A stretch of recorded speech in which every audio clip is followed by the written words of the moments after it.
Donc, salam alaikum. Bon, j'espère que vous me recevez bien. Je m'excuse pour ce retard, donc problème de connexion et j'avais des difficultés pour joindre le Teams là. S'il vous plaît, vous me confirmez, donc si vous me recevez bien, comme ça je peux commencer le cours à l'aise.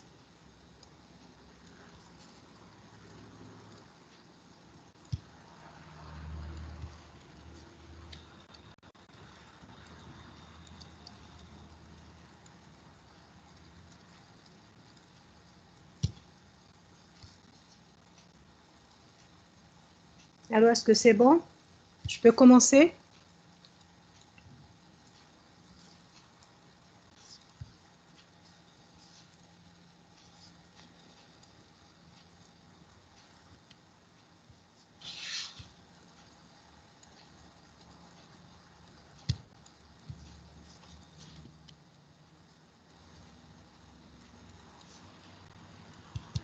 C'est bon, vous arrivez à me rejoindre. Est-ce que c'est bon? Est-ce que vous me recevez bien?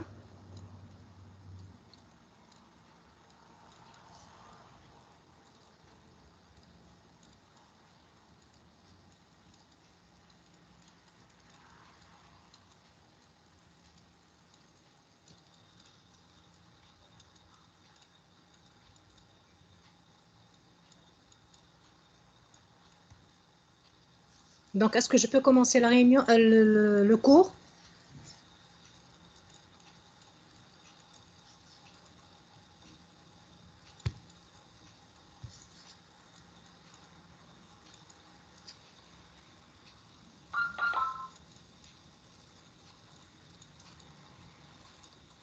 Ah, donc apparemment, vous avez des... Voilà, j'ai arrêté la première réunion parce qu'il y avait des difficultés, c'est pour ça... Donc c'est pour ça je préfère vous... J'ai refait la... J'ai lancé une deuxième réunion, donc... vous essayez de me joindre le plus tôt possible, comme ça on ne va pas perdre beaucoup de temps.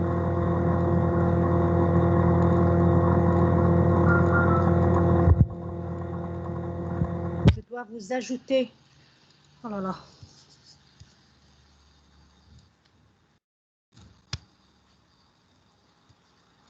Mais vous êtes 17 dans la réunion, ce que je vois là.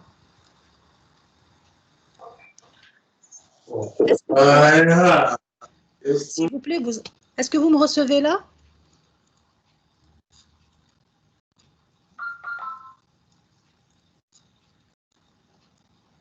Bonjour, oui, oui, mais est-ce que vous me recevez là?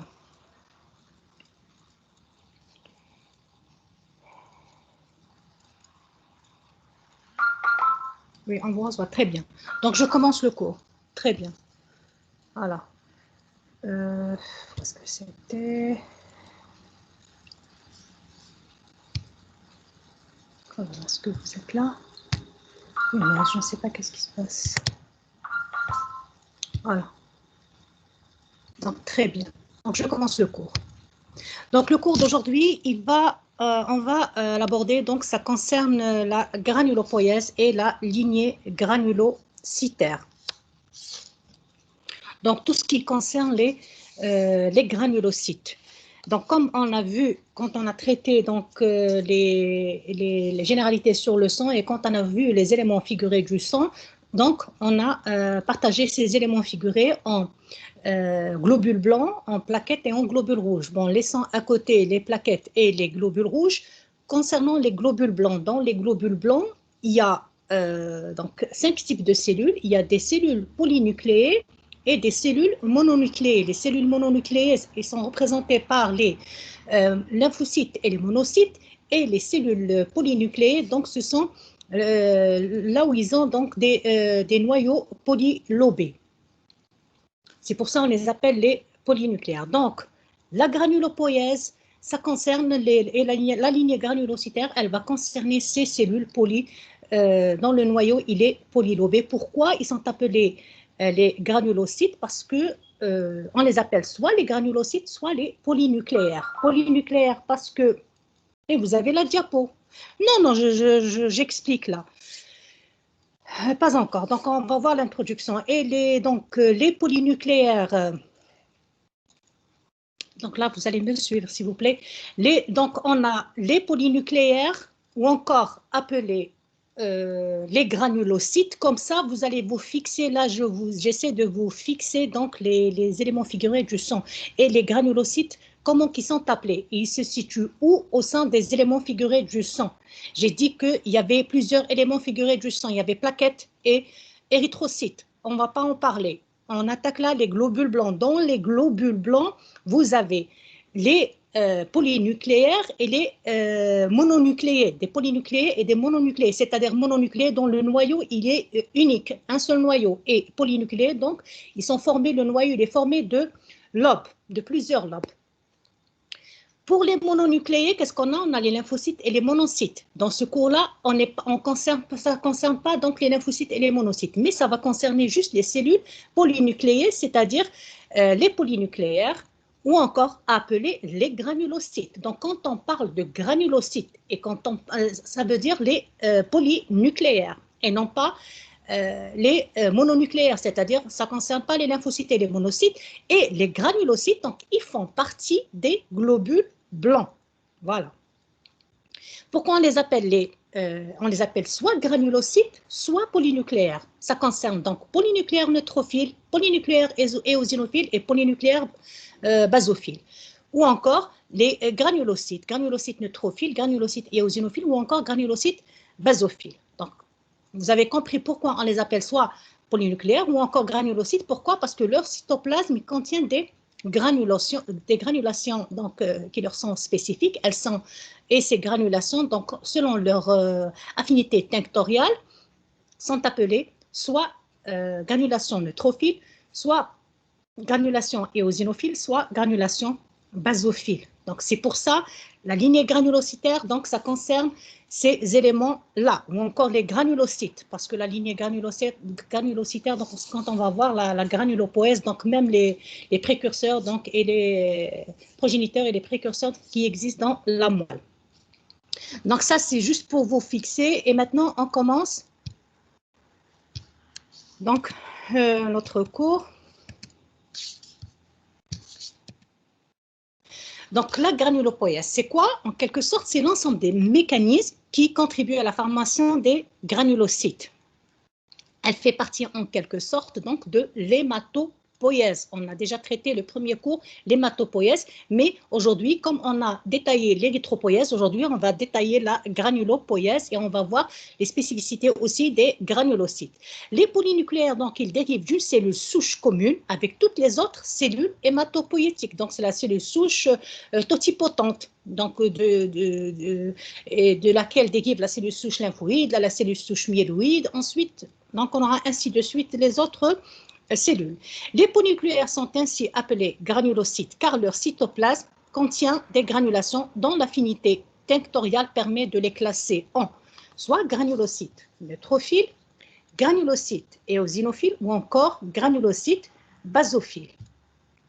Ces trois granulocytes participent aux moyens de défense de l'organisme. Donc, comme on a dit, pour le globule rouge, la fonction principale, c'est la fonction oxyphorique. Là, pour les granulocytes, donc leur fonction principale, c'est dans l'immunité, essentiellement donc l'immunité non spécifique, beaucoup plus non spécifique.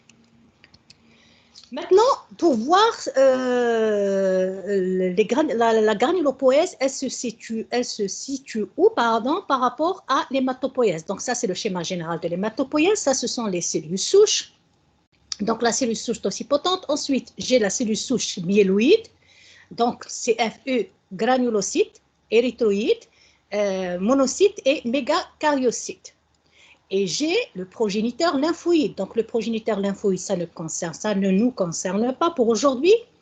J'ai le progéniteur lymphoïde et ça, ce qu'on appelle le progéniteur myéloïde. Donc, les granulocytes, ils font partie de la lignée myéloïde et non pas lymphoïde. Donc, à partir du progéniteur myéloïde, j'ai donc les progéniteurs érythroïdes. Donc, ils vont donner les érythrocytes. Ça ne nous concerne pas. Ensuite, j'ai le progéniteur, donc mégakaryocytaire, qui va nous donner les plaquettes. Ça ne nous concerne pas. Nous, ce qui nous concerne, c'est ça, ça et ça. Donc, ce sont les progéniteurs donc, qui vont donner les basophiles. ensuite les éosinophiles, et bien sûr un progéniteur qui est commun aux deux progéniteurs, donc monocytaires, macrophages et neutrophiles, ce qu'on appelle le CFU-GM. À partir de là, donc j'aurai le CFU, donc monocytaire, qui ne nous concerne pas, et j'aurai le CFU granulocyte qui me concerne. Donc ce sont ces trois cellules qui vont entraîner donc la granulopoïèse. Là, donc un peu mieux élucidé. Donc cellule souche totipotente, j'aurai la cellule souche lymphoïde T. Ensuite, elle me donne donc la cellule souche myéloïde lymphoïde B. À partir de ça, j'aurai une différenciation, donc formation des cellules souches lymphoïdes B et cellules souches donc myéloïdes. Donc dans la cellule souche myéloïde, donc pour les granulocytes, j'ai la CFU baso, voilà. J'ai le CFU éosinophile et j'ai le CFU granulocyte. Donc ce qui concerne monocytes, plaquettes et hématies, ça ne nous concerne pas. Maintenant, on va commencer par l'étude statique ou encore les précurseurs des granulocytes neutrophiles. Donc, au cours de la granulopoïèse, qu'est-ce que j'ai? J'ai la cellule souche totipotente, j'ai le compartiment des cellules souches.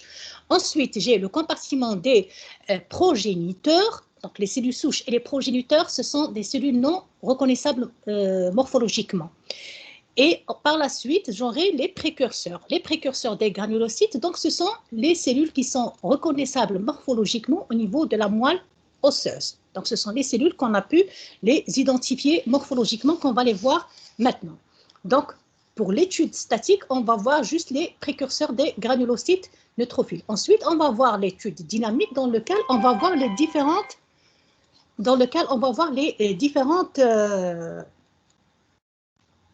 les différents compartiments.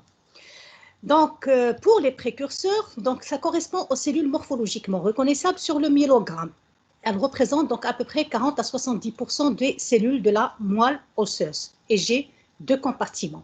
Un compartiment mitotique, donc les cellules qui sont douées de mitose, à savoir le myéloblaste, le promyélocyte et le myélocyte. Là, j'ai des mitoses, c'est-à-dire compartiment de multiplication ou encore compartiment mitotique. Le deuxième compartiment, c'est le compartiment de maturation. Donc, à partir de là, j'ai plus de multiplication, mais ce sont des mécanismes qui vont entraîner la maturation. Donc, commençons donc à partir du métamyélocyte, donc il n'y aura plus de mitose. Ensuite, on aura les polynucléaires, donc à savoir donc une petite étape, les bandes de sel, on ne va pas détailler ça. Voilà ce qu'on appelle les granulocytes non segmentés ou encore voilà, les métamyélocytes et ensuite viennent les bandes de sel puis segmentées. Donc quand on aura une segmentation, on va parler des polynucléaires. Maintenant, on va voir cellule par cellule, toutes ces cellules-là. Donc on va commencer par le myéloblaste, le promyélocyte, le métamyélocyte, le métamyélocyte et les polynucléaires, les granulocytes. Donc le myéloblaste, dans la moelle, il représente une cellule qui est rare, donc de l'ordre de 0,5 à 2%. Sa taille, elle est grande, donc de l'ordre de 20 à 25 microns, comme je vous le dis. Donc à chaque fois, il faut comparer par rapport au globule rouge, qui a une taille de 7 à 8 microns. Donc c'est une grande cellule. Son rapport nucléocytoplasmique, il est élevé, c'est-à-dire le rapport du noyau par rapport à la cellule, c'est-à-dire le noyau, il est grand par rapport à la cellule, donc il est élevé de l'ordre de 0,7 à 0,8. Quand le noyau, la taille du noyau, elle se conforme donc à celle du cytoplasme, donc le rapport, il est 1. La chromatine, regardez, elle est fine, voilà, la chromatine, c'est elle qui constitue donc le noyau, elle est fine, regardez, elle est presque transparente, donc on arrive à voir, elle n'est pas très mottée, à la différence de celle qu'on va voir par la suite, au fur et à mesure qu'on va avancer dans les stades, on va voir que la chromatine a la tendance à devenir plus motte, plus dense. Et ce qui caractérise donc aussi cette cellule, c'est que le cytoplasme, il est basophile. Regardez, donc il est bleu assez foncé, donc surtout vers la périphérie. Donc c'est la basophilie. Et donc voilà, le noyau, comme je l'ai dit, bon, la chromatine, elle est fine et il renferme des fois jusqu'à 3 nucléoles ou encore donc, soit plurinucléolés ou encore mononucléolés. Dans ce cas-là, donc le noyau, il renferme un seul nucléole et il est beau, il est gros. Voilà. Donc, puisque je suis avec le myéloblaste, donc normalement, il contient des granulations azurophiles. Pardon. qu'on appelle aussi les granulations primaires. Regardez là, ce sont des fines granulations, elles sont fines. Voilà. La deuxième cellule, donc après une mitose, donc qu'est-ce que j'aurai? J'aurai le promyélocyte. Promyélocyte neutrophile. Là, je suis en train de détailler donc la cellule la plus importante, la plus fréquente donc, dans l'équilibre leucocytaire, qui est le polynucléaire neutrophile. Ensuite, on va voir brièvement donc, pour les eosinophiles et basophiles, parce qu'il n'y a pas une grande différence entre les deux. Maintenant, la deuxième étape, la deuxième cellule, c'est le promyélocyte neutrophile. Donc, il est un petit peu plus représenté par rapport au myéloblaste. Au niveau de la moelle, on le trouve à raison de 2 à 8%. Sa taille, elle est toujours grande, donc 20 à 25 microns. Elle est comparable à celle du myéloblaste. Mais donc le rapport nucléocytoplasmique, comme vous voyez, il commence à diminuer. Le noyau, sa taille commence à diminuer. La chromatine, elle est toujours fine. La chromatine, elle est toujours fine. Donc même, on voit un nucléole, mais en général, c'est rare où il est plurinucléé. Donc un seul nucléole. Le cytoplasme, il est assez basophile, donc il persiste. Mais là, ce qui m'intéresse, c'est que le noyau, il est excentré. Voilà, c'est un noyau qui est excentré et les granulations sont importantes. Voilà, les granulations du promyélocyte, elles sont belles, elles sont assez importantes et elles sont denses, donc assez foncées, pardon. Et là, je vois apparaître un narcoplasme. Voilà, un narcoplasme, c'est la zone de l'appareil de Golgi. Donc, la basophilie cytoplasmique persiste, mais les granulations sont nombreuses avec une tendance à recouvrir plus ou moins le noyau. Donc, c'est ça la spécificité du promyélocyte. Maintenant, pour voilà, d'autres images de promyélocyte, regardez là un gros nucléole, et regardez la disposition des granulations. Donc, c'est assez spécifique. Maintenant, pour le myélocyte neutrophile, la taille, elle commence à diminuer par rapport à celle du blast et du promyélocyte, donc 18 à 20 microns de diamètre. Le rapport nucléocytoplasmique, lui aussi, il commence à diminuer, donc de l'ordre de 0,5 à 0,8. La chromatine, dans ce cas-là, elle commence à se condenser. Et ce qui la différencie, donc ce qui différencie le myélocyte neutrophile par rapport au promyélocyte, c'est qu'il y a absence de nucléole. Donc, quand on voit un nucléole, c'est automatiquement donc soit blast, soit promyélocyte. Impossible de voir le nucléole chez le myélocyte. La basophilie cytoplasmique, elle a disparu. Regardez, donc la couleur, ça rappelle un petit peu la couleur. Donc, c'est neutrophile. Voilà, il n'y a pas de basophilie. Le cytoplasme apparaît beige rosé.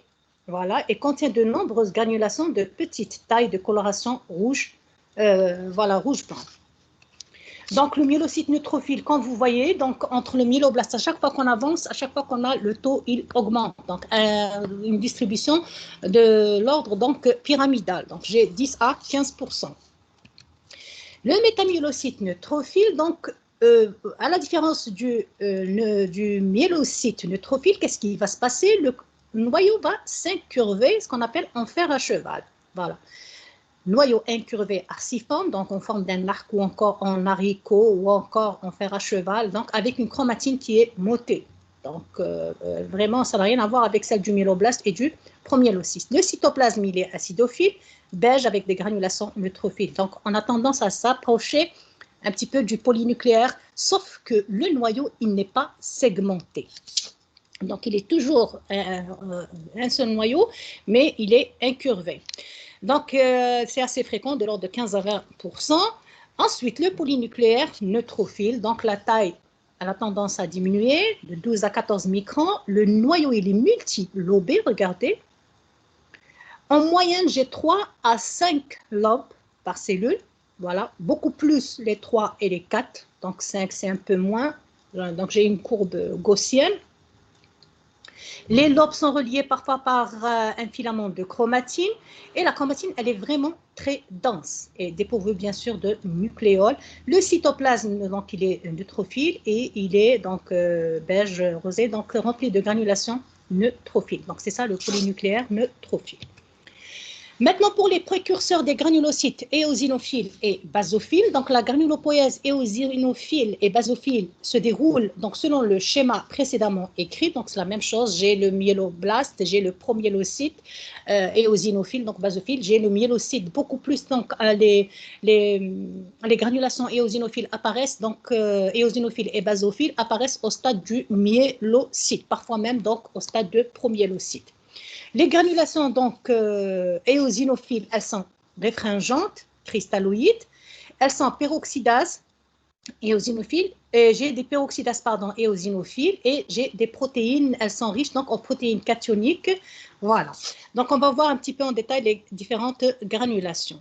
Le polynucléaire maintenant éosinophile, le noyau il est souvent moins lobé que pour le polynucléaire neutrophile et il apparaît habituellement donc bilobé. Donc le plus souvent il est bilobé. Mais c'est une cellule qui est vraiment très facile à être reconnue parce que du fait de ces granulations donc éosinophiles, elles sont vraiment belles, elles sont orangées et réfringentes, donc en quelque sorte un petit peu brillantes.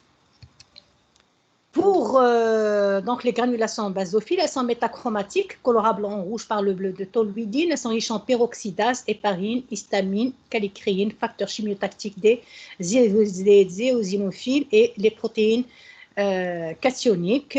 Voilà, le MBP, protéine basique majeure. Donc, le polynucléaire basophile, comment qu'il apparaît? Donc, environ, il a une taille d'environ 12 à 15 microns. Donc, le noyau habituellement très peu visible. Donc, on est beaucoup plus attiré par des granulations basophiles, c'est-à-dire qui sont violet foncé, qui viennent recouvrir presque la totalité de la cellule et elles sont assez volumineuses. Pardon. Donc, c'est assez caractéristique. Donc, pour la reconnaissance des cellules, parce qu'on va voir ça au cours du TD. Donc, pour les polynucléaires neutrophiles, éosinophiles, basophiles, normalement, c'est simple. Donc, polynucléaires, éosinophiles et basophiles, donc, c'est vraiment les granulations. Les éosinophiles, ils ont des granulations belles, donc orangées, et les autres sont des granulations, donc, beige clair. Là, pour les polynucléaires basophiles, donc, leurs granulations sont vraiment importantes et viennent recouvrir presque la totalité de la cellule. Et elles sont violet foncé, et elles sont volumineuses. Maintenant, pour le mastocyte, donc c'est la cellule, c'est le basophile. Donc, quand il va passer au niveau tissulaire, il va se transformer en mastocyte. Donc, au niveau de la moelle, on arrive à voir les mastocytes. Donc, c'est une cellule qui ressemble au basophile, mais dans ce cas-là, elle est de grande taille, environ 20 microns de diamètre, et elle est vraiment très surchargée en granulation pourpre. Donc, c'est à peu près la même chose que le basophile, sauf que sa taille, elle est plus importante. On ne la trouve pas au niveau du sang, sauf on la trouve juste au niveau des tissus. Donc, le tissu le plus donc, étudié, c'est la moelle. Donc, on voit les mastocytes, surtout en pathologie. C'est des cellules qui sont très rares. Mais au cours de certaines pathologies, comme les syndromes lymphoprolifératifs, on voit les mastocytes. Donc, c'est à peu près comme le polynucléaire basophile, sauf que la taille, elle est plus grande et les granulations, elles sont vraiment très importantes. On n'arrive jamais à voir le noyau et donc ça déborde même des fois là, le pourtour cellulaire. Maintenant, on a terminé avec l'étude statique. Donc, l'étude statique, ça a concerné les précurseurs, c'est-à-dire les cellules reconnaissables morphologiquement. Donc, essentiellement, les cellules au niveau de la moelle et le sang. Et bien sûr, en quelque sorte, au niveau du tissu pour ce qui concerne le mastocyte. Maintenant, pour l'étude dynamique. L'étude dynamique, c'est l'étude des différents compartiments. Donc, j'ai 3 compartiments. Pour la granulopoïèse, j'ai le compartiment médulaire. Dans le compartiment médulaire, qu'est-ce que je vais trouver? Donc, ça se répète la même chose. C'est ce qu'on a vu pour l'hématopoïèse et c'est ce qu'on a vu pour l'érythropoïèse. Donc, compartiment médulaire, j'ai le compartiment des cellules souches, savoir coloniformic unit still, coloniformic unit myéloïde, donc granulocyte, érythroïde, monocyte et mégakaryocyte. Ces cellules souches, donc ça, coloniformic unit still, donc c'est la cellule souche totipotente. Et celle-là aussi, donc elle est, en quelque sorte, elle est pluripotente, CFU-GEM1, parce que je n'ai pas la CFU, donc lymphoïde. Ensuite, j'ai le compartiment des progéniteurs où commence la différenciation. Donc là, j'ai beaucoup plus l'auto-renouvellement, la différenciation, elle est moindre. Là, j'ai la différenciation qui commence. Donc, je vais avoir à partir d'une cellule souche, plusieurs cellules souches qui se différencient donc, pour donner différentes lignées. Donc, je commence à avoir la différenciation et l'autorenouvellement, il diminue.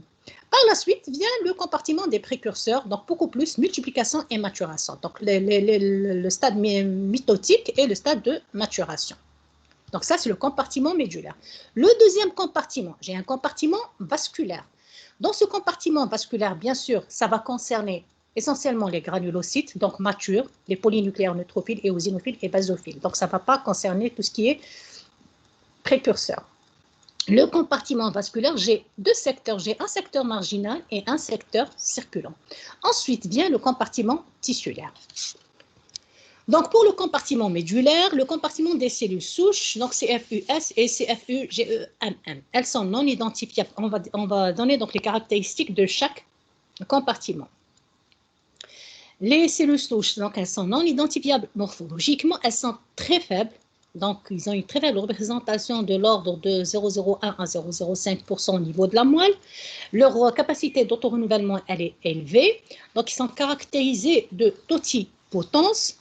Leur gène, donc BCL2, donc ils ont le gène BCL2 qui est inhibiteur de la mort cellulaire, qui est responsable de l'inhibition de la mort cellulaire programmée ou encore l'apoptose.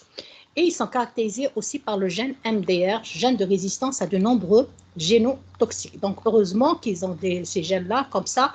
Donc, notre capital en cellules souches, il est vraiment résistant, heureusement. Deuxième compartiment, donc c'est en quelque sorte le sous-compartiment. Au sein du compartiment médulaire, le deuxième compartiment, c'est le compartiment des progéniteurs. Donc, ce sont essentiellement le CFU, granulocyte, donc monocyte, et CFU éosinophile et CFU basophile. Donc, ils sont aussi non reconnaissables morphologiquement. Ils ont une faible représentation cellulaire.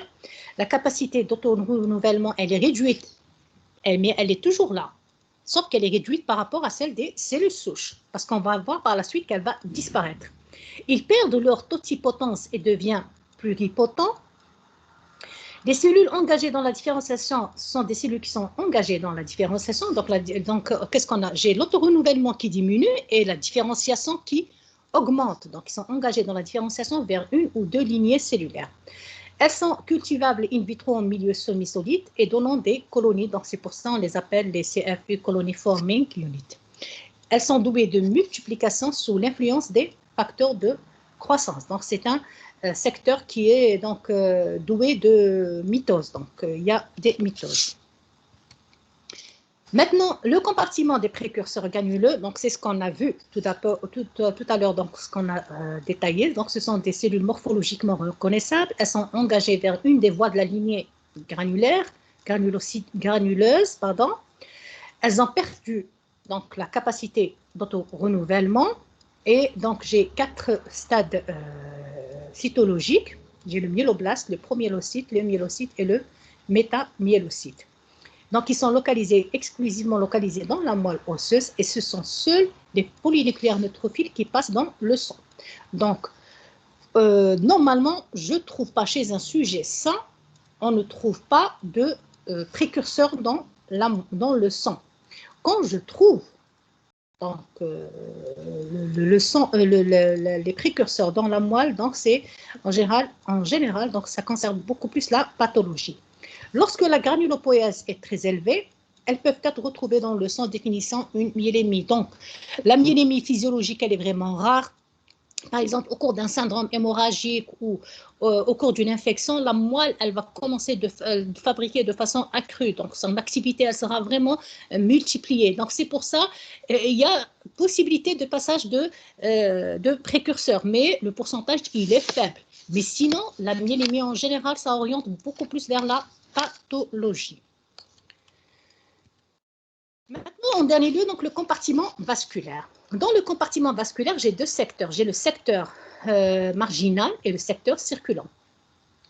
Le secteur marginal, donc un peu plus important par rapport au secteur circulant, donc 55% contre 45%, il est formé de granulocytes adhérents aux parois des petits vaisseaux. Donc, le secteur marginal, ce sont les granulocytes qui sont liés aux parois à l'endothélium donc vasculaire. Et le secteur circulant, c'est quoi? Ce sont les granulocytes qui circulent dans le sang. Ce sont ces granulocytes qui sont appréciés par la numération, c'est-à-dire, pardon, quand je fais ma NFS, le taux de globules blancs que je vais trouver, ça va concerner ça. Pardon, ça va concerner le secteur circulant. Et le secteur marginal, je ne peux pas l'explorer. Pourquoi? Parce que ces cellules sont adhérées donc aux parois vasculaires. Mais néanmoins, certains facteurs donc peuvent modifier cette répartition, à savoir, c'est-à-dire cette répartition avec passage bien sûr des cellules du secteur marginal vers le secteur circulant, ce qu'on appelle la libération donc des cellules, à savoir l'adrénaline, les corticoïdes, une hémorragie brutale, les émotions et l'exercice physique. Donc, j'ai la sortie des polynucléaires neutrophiles qui est un phénomène continu d'intensité variable et cet efflux, il est majoré en cas d'infection ou de processus inflammatoire. Donc, quand j'ai une infection ou encore un processus inflammatoire, bien sûr, donc les polynucléaires neutrophiles, leur taux a tendance à augmenter. Le séjour dans le sang, il est de l'ordre de 7 heures, donc ils ont une durée de vie qui est courte. Et le secteur tissulaire, quand il passe dans les tissus, donc le nombre de granulocytes, il est réduit. Et leur séjour, il est bref, donc il est inférieur à 24 heures. Là, quand j'ai parlé donc de passage, donc c'est le passage donc des polynucléaires neutrophiles vers un processus inflammatoire ou infectieux, c'est-à-dire qu'ils vont passer vers les tissus. C'est au cours des infections ou encore des processus inflammatoires. Là aussi, donc, pour ce qui concerne le secteur marginal et le secteur circulant, certains sujets, donc, ils ont un taux de globules blancs qui est à la limite donc, inférieur par rapport aux valeurs normales. Donc, pour les valeurs normales des globules blancs, c'est de l'ordre de 4000 de 4 giga à 10 gigas. Certains sujets, donc, ils ont un taux de l'ordre de 3500, donc une leucopénie. C'est pour ça, à chaque fois qu'on a un sujet qui présente une leucopénie, la première des choses qu'on lui demande, donc au lieu de le mettre sous adrénaline, sous glucocorticoïdes ou encore, donc on lui demande de venir, donc avant de venir faire sa FNS, de marcher au minimum donc 10 à une demi-heure, 10 minutes à une demi-heure, comme ça. S'il a donc un taux de globules blancs au niveau du secteur marginal qui est vraiment très important, donc on peut le libérer et donc apprécier mieux donc le taux de globules blancs. Pour le compartiment tissulaire, les granulocytes séjournent quelques heures dans le secteur vasculaire qu'ils quittent de façon irréversible pour passer dans les tissus. Donc, quand ils passent au niveau des tissus, le passage, il est de façon irréversible. Et ils traversent la paroi endothéliale donc par diapédèse. Donc, entre deux cellules endothéliales, ils arrivent donc en utilisant donc leur contenu en microtubules, etc. pour se déplacer. Et ils utilisent aussi leurs molécules d'adhésion membranaires. Les P-sélectines, voilà, donc toutes les molécules membranaires, donc les molécules d'adhésion pour s'adhérer au endothélium et pouvoir se faufiler donc entre les deux cellules endothéliales et gagner donc le secteur tissulaire. Pour passer dans les tissus, donc, où ils remplissent leur fonction avant de mourir. Comme on a dit, donc le rôle, c'est quoi? C'est la défense de l'organisme. Et cette défense, ça ne va pas se faire dans le sang, mais beaucoup plus dans les tissus. Maintenant, les aspects phénotypiques de la granulopoïèse neutrophile. Pourquoi donc on voit cet aspect phénotypique? Parce que quand vous allez traiter la pathologie, essentiellement donc la pathologie maligne, vous allez avoir besoin de ces marqueurs ou encore les clusters de différenciation. C'est qu'au cours de la granulopoïèse, j'ai apparition de certains CD, clusters de différenciation, et au fur et à mesure, certains vont apparaître, certains vont disparaître, au profit d'autres qui vont apparaître. Et donc, la présence ou l'absence de ces clusters de différenciation nous permet de reconnaître ces cellules, donc beaucoup plus spécifiquement.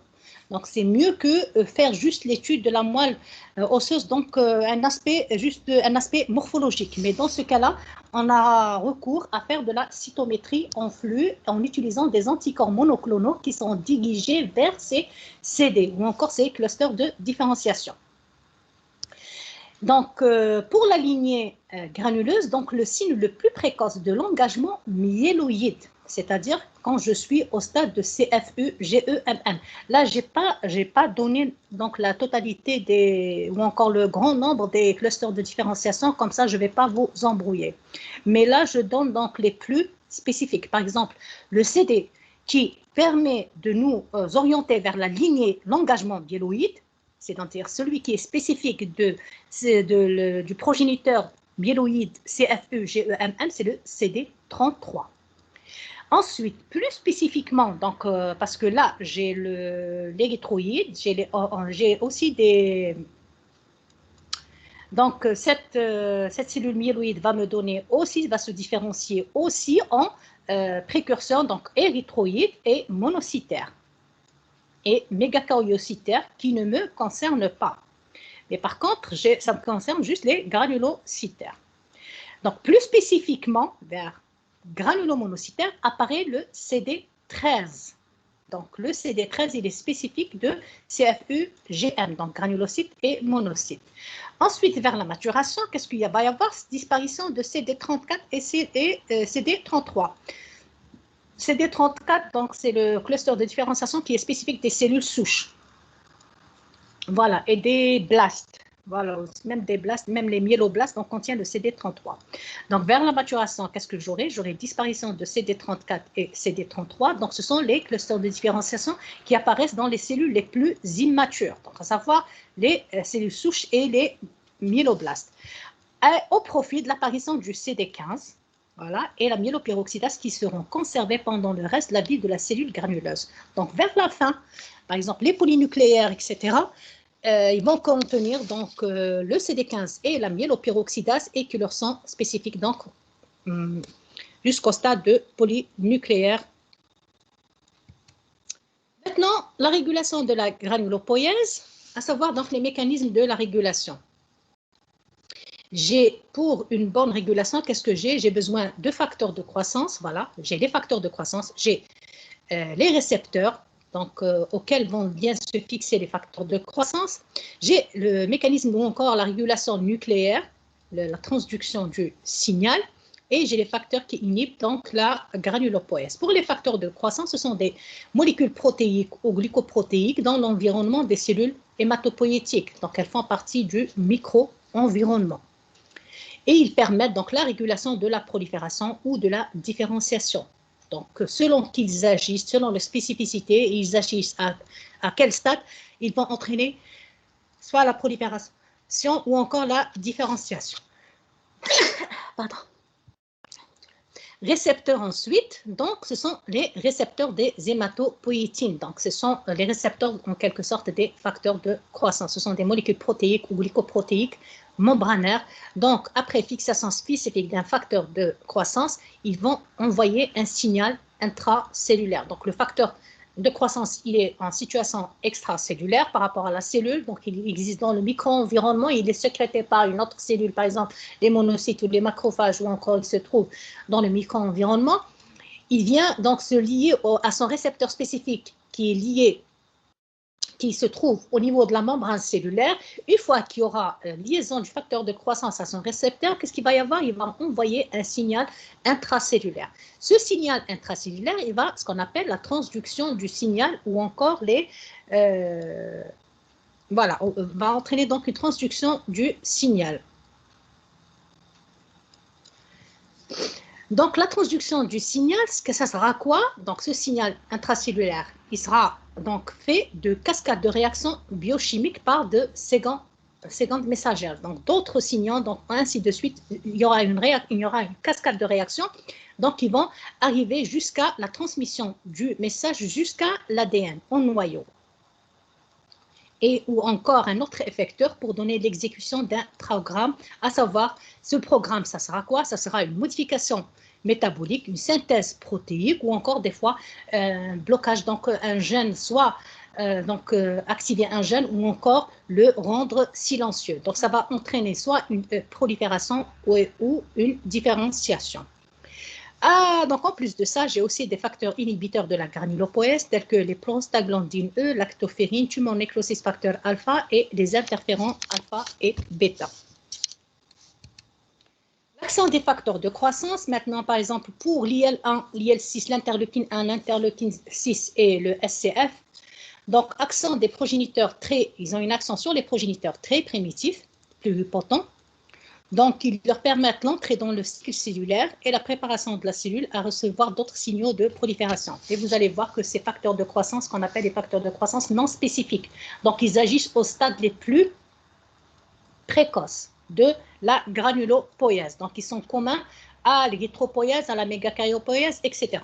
L'IL3 aussi, donc prolifération des progéniteurs pluripotents, les rend plus répondants à des facteurs plus spécialisés. Là, j'ai maintenant l'IL3 et GM-CSF, donc maintenant, ils ont une action sur GM, le CFU-GM. Donc, ils entraînent l'induction de la prolifération et l'engagement dans la différenciation, donc savoir la différenciation granulocytaire, essentiellement pour le GM-CSF. Ensuite, j'ai le GCSF et MCSF, donc c'est plus spécifique. Donc, ils permettent à la différenciation d'aller à son terme. Ensuite, GMCSF, GCSF et MCSF, donc ils ont un rôle aussi donc chémoattractant sur les cellules matures. Ils entraînent l'activation des facteurs de bactéricidie et de facteurs et de phagocytose. Donc c'est un rôle donc en plus. Les autres molécules donc importantes pour la croissance cellulaire, c'est donc ce qu'on appelle les facteurs exogènes. Ça, c'était les facteurs endogènes. Les plus immatures, donc c'est l'IL1, l'IL6, SCF, et en moindre, donc l'IL3, c'est non spécifique, donc GMCSF et essentiellement GCSF, donc c'est pour, ils sont spécifiques de la granulopoïèse. Là, tout ça, c'était des facteurs endogènes, ça, ce sont des facteurs exogènes, à savoir la vitamine B12 et les folates, la vitamine A et ses dérivés, essentiellement l'acide rétinoïque. Maintenant, l'étude morphologique des granulocytes. Donc, on va spécifier donc, pour le PNN, polynucléaire neutrophile, PNE, polynucléaire éosinophiles, et PNB, polynucléaire basophile. Donc, on va voir en quelque sorte ce qu'on voit en microscopie optique et en microscopie électronique. Bon, ce qui concerne la microscopie optique, on l'a déjà vu. Pour la microscopie électronique, donc le noyau, il est formé, là c'est pour le polynucléaire neutrophile. Donc, le noyau, il est formé surtout de blocs de basichromatine. Donc, c'est de la chromatine basique. Absence de nucléole, bien sûr. Les lobes sont reliés par des filaments de chromatine dense. Dans le cytoplasme, qu'est-ce qu'on voit? On voit des particules de glycogène et un appareil de Golgi au centre. Et je vois les de type les granulations primaires ou azurophiles. Donc, elles représentent le 1/3 de toutes les granulations et les granulations secondaires. À savoir, j'ai deux autres granulations qui ont été décrites, les tertiaires et les vésicules sécrétoires. Pour les eosinophiles, donc la même chose pour une microscopie optique, on l'a vu. Les granulations, donc, ils constituent une population uniforme elliptique mesurant 0,3 à 1,5 microns. Ils ont donc une structure cristalloïde. Donc, un cristal est inclus dans une matrice finement granulaire. Et le contenu des granulations, donc au niveau de la matrice, donc, il est riche en peroxydase spécifique, phosphatase acide et l'aryl sulfate. Et le cristal, il contient la protéine basique majeure. Et éthionine, éosinophile, cationique, protéine. Pour le polynucléaire basophile, les granulations, donc le principal composant, c'est l'histamine, l'héparine, la sérotonine. Facteur, donc le PAF, facteur activateur plaquettaire, les mucopolysaccharides, les peroxydases et les protéases neutres. Pour les petites granulations monomorphes, elles sont riches en phosphatase acide et en lysosome. Maintenant, les différents constituants des granulocytes, à savoir les différentes granulations. Donc, les différentes Bon, là, j'ai sauté donc les protéines membranaires.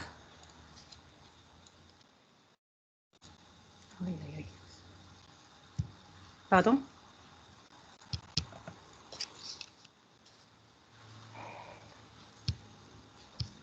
Donc, les différentes granulations.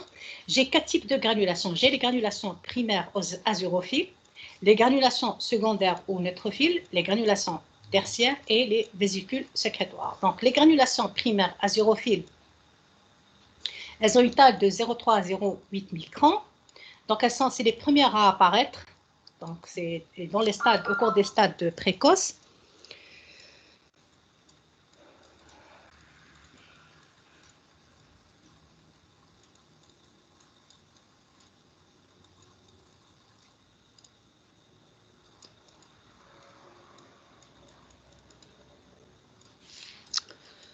Donc, elle contient des enzymes lysosomiales déversées au contact de micro-organismes, à savoir le myélopyroxydase, les défensines, lysozymes, donc la BPI, sérine protéase.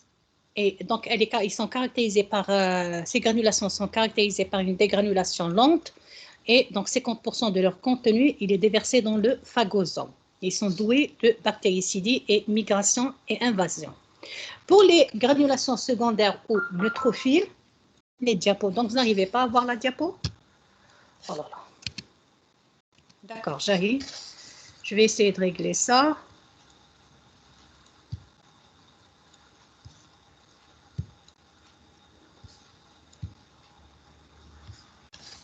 Très bien. Voilà.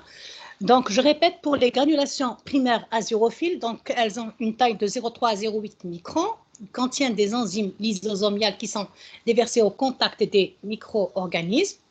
Donc, à savoir, on a la myélopyroxydase, les défensines, les lysozymes, BPI et sérine protéase. Ces granulations sont caractérisées par une dégranulation lente, donc, et 50% de leur contenu, il est déversé dans le phagosome, donc quand il y a un mécanisme de phagocytose. Et donc, ils participent à la bactéricidie et migration-invasion. Maintenant, pour ces granulations donc, primaires, elles apparaissent au cours des stades précoces. Les granulations secondaires ou neutrophiles, donc elles sont spécifiques donc, des granulocytes. 80% des granulations, elles représentent donc 80% des granulations, elles sont plus petites, moins denses, absence d'enzymes lysosomiales et elles contiennent donc la lactoferrine, cytochrome B, collagénase, protéines membranaires. Donc, elles jouent un rôle dans le chimiotactisme et l'adhésion. Voilà. Et elles sont douées de dégradation rapide. Donc, c'est ce qui les différencie par rapport aux granulations primaires azurophiles, là où j'ai une dégradation lente. Pour les granules tertiaires, elles sont très riches en gélatinase, donc, et essentiellement donc, la collagénase, et donc elles jouent un rôle dans la migration, l'invasion et la perméabilité de l'endothélium pour qu'il y ait donc diapétèse. Les vésicules sécrétoires, donc c'est un réservoir intracellulaire de protéines membranaires régulatrices pouvant être recrutées sous l'effet d'une faible stimulation. Donc, à savoir, donc, elles contiennent le récepteur, donc, récepteur des fractions du complément, le CR1 et le CR3. Donc, ce sont des récepteurs qui sont spécifiques donc, de la fraction, donc le C3b et le C3b. Et donc, ils jouent un rôle dans l'adhérence du neutrophile. Voilà, donc là, ce sont l'apparition des différentes granulation au cours donc de la granulopoïèse. Là, j'ai donc le myéloblaste. Donc, le promyélocyte et le myélocyte. Ces trois stades représentent la phase mitotique. Donc, c'est là où il y a les divisions et la multiplication. Cette phase-là, donc, elle représente la phase de maturation et elle est représentée par le métamyélocyte, le banc de sel. Bon, on a sauté le banc de sel. C'est une étape donc, qui existe entre le métamyélocyte et le polynucléaire neutrophile. Donc, voilà, les primaires sont les premières à apparaître. Donc, elles apparaissent au stade de myéloblaste et on les trouve donc jusqu'au stade de polynucléaire neutrophile. Les secondaires, donc, elles apparaissent au stade du métamyélocyte et le sécrétoire et les tertiaires, donc, au dernier stade. C'est pour ça, donc, ça joue un rôle beaucoup plus dans la bactéricidie, etc.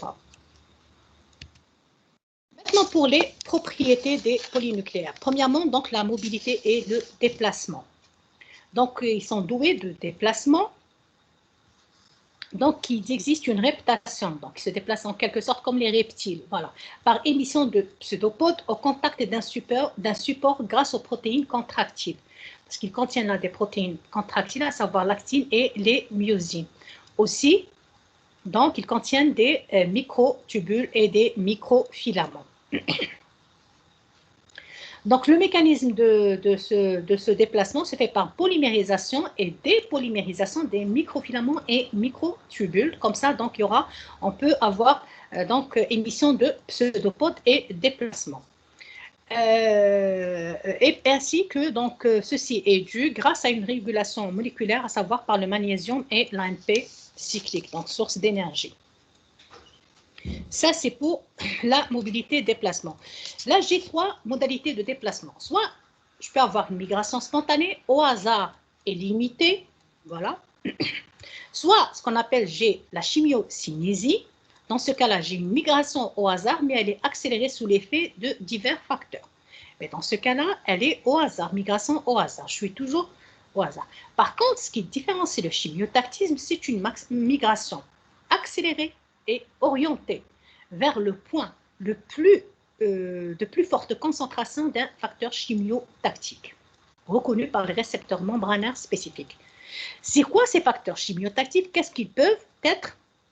Ils peuvent être soit des produits d'origine bactérienne, à savoir les endotoxines bactériennes, soit des médiateurs sériques, donc les fractions du complément et le complexe antigénique antigène-anticorps, ou encore d'autres produits cellulaires, comme par exemple le platelet activateur facteur, l'interleukine 8, les leucotriènes B4. Donc ça, ce sont ce qu'on appelle les agents chimiotactiques. Donc comment on a pu étudier ça? C'est dans une cellule, ce qu'on appelle la cellule de Boyden, on fait un gradient de concentration en facteurs chimiotactiques et on va donc mesurer l'accélération, donc plus la concentration donc en ce facteur chimiotactique, elle est importante, plus la migration, elle est accélérée.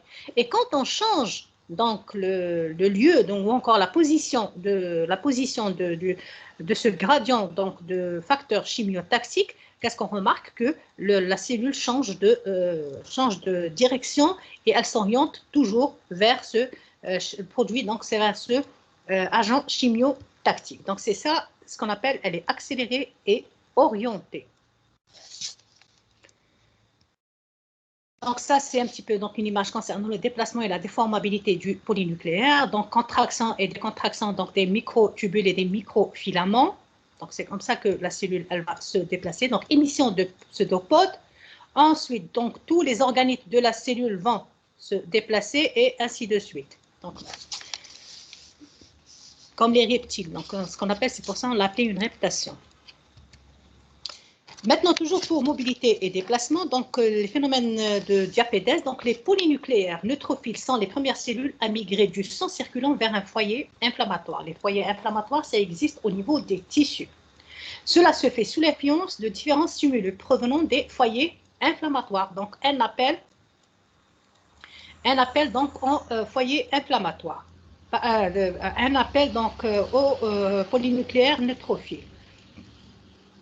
Ils adhèrent donc aux cellules endothéliales, des capillaires ou des vénules se glissent entre celles-ci. Donc c'est là, voilà, ils viennent adhérer. Donc ces granulocytes, donc ils ont à leur surface des protéines membranaires, donc à savoir P-sélectine, etc.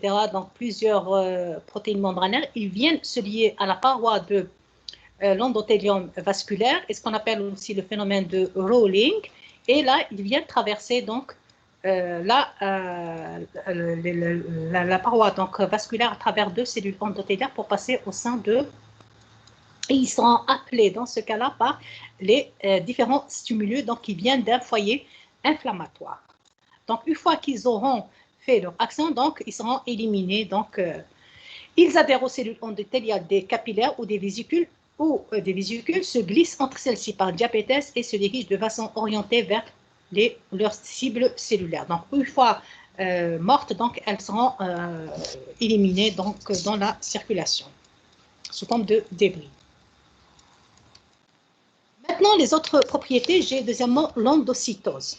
Donc, l'endocytose, elle commence par l'opsonalisation, ensuite l'adhésion, l'internalisation ou encore englobement et ensuite la dégranulation. L'endocytose, en quelque sorte, c'est comment une cellule vient donc faire pénétrer à l'intérieur de son cytoplasme donc une microparticule. Donc, qui peut être soit un germe, soit voilà, un complexe antigène-anticorps, fraction du complément, etc. Donc, l'opsonisation. Les opsonines, c'est quoi? Donc, c'est que le revêtement de certaines particules par des opsonines, à savoir les fractions du complément, les anticorps spécifiques et les lysosymes. Quand cette particule, elle est entourée de ces opsonines, donc elles viennent adhérer au polynucléaire neutropile, donc présence sur le polynucléaire de récepteurs des opsonines. Donc, on a vu qu'il y avait des récepteurs pour les fractions du complément, donc CRA et CR2, essentiellement pour la fraction C3b, C3bi. Donc, ils ont ces opsonines, donc ils ont des récepteurs à la surface des polynucléaires neutropiles qui leur sont spécifiques. Donc, c'est comme ça qu'il va y avoir adhésion. Ensuite, il va y avoir une internalisation, savoir l'englobement, donc formation d'un phagosome. Et ce phagosome, donc, il va passer à l'intérieur du cytoplasme et il va y avoir une dégranulation, donc les granules qu'on a parlé, à savoir granulation primaire et secondaire. Ensuite, formation du phagolysosome, c'est-à-dire entre le contenu, c'est-à-dire il va y avoir déversement de contenu des granulations à l'intérieur du phagosome, formation ce qu'on appelle du phagolysosome, et bactéricidie, ou encore élimination de la bactérie par les différentes enzymes contenues au niveau des vésicules et des granulations et des granulations primaires et secondaires. Donc, c'est ça en quelque sorte. Donc, ça, c'est à peu près donc, les particules. Donc, ils ont tendance, les particules opsonisées, donc, ils ont tendance à s'approcher. Là, donc, bon, c'est pas bien schématisé, donc, l'opsonisation, l'accollement. Donc, ça, c'est l'englobement. Voilà, l'endocytose. Ensuite, formation du phagosome. Là, regardez comment les granulations s'approchent au niveau des granulations s'approchent au niveau du phagosome et formation du phagolysosome et bactéricidie. Voilà, là, c'est la bactéricidie, l'élimination de la bactérie. Là, donc, c'est ce qui se passe dans ce qu'on a vu. Donc, ça, c'est des particules. Donc, ça, c'est des bactéries. Bon. Ça, c'est aussi des bactéries de l'ordre des bacilles. Donc, ça se voit que c'est des bacilles. Voilà. Donc, c'est ça ce qu'on appelle les phagosomes à l'intérieur du cytoplasme de la cellule. Formation de phagosomes. Maintenant, l'activité bactéricide. Donc, on a terminé à faire la fin. C'était, j'aurais une activité bactéricide. Il va y avoir, donc, quand il y aura formation du phagolysosome, donc ça va se terminer par la bactéricidie. Cette bactéricidie, donc, elle peut se faire soit selon un système dépendant de l'oxygène, selon un système indépendant de l'oxygène. Dans le cas du système dépendant de l'oxygène, la première, donc, ou encore appelée l'explosion oxydative, elle conduit à des formes réactives de l'oxygène.